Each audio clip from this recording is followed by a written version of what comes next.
In this video, I'll show you how to change your Steam email address on a phone. So when you're on the main menu, press on your profile photo in the top right, and then scroll down and tap on account details.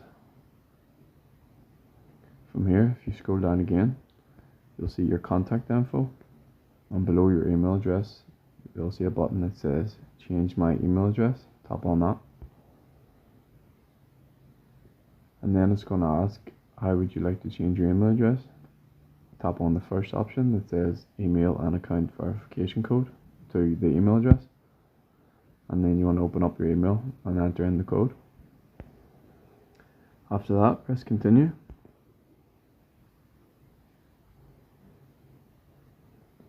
Then it'll open up this page, and below change my email address is the email that you want to be your new address. So fill in the new address and then press change email below,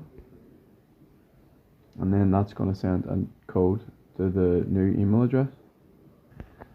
Once again, open up that new email and enter in the code, and then just press confirm email change,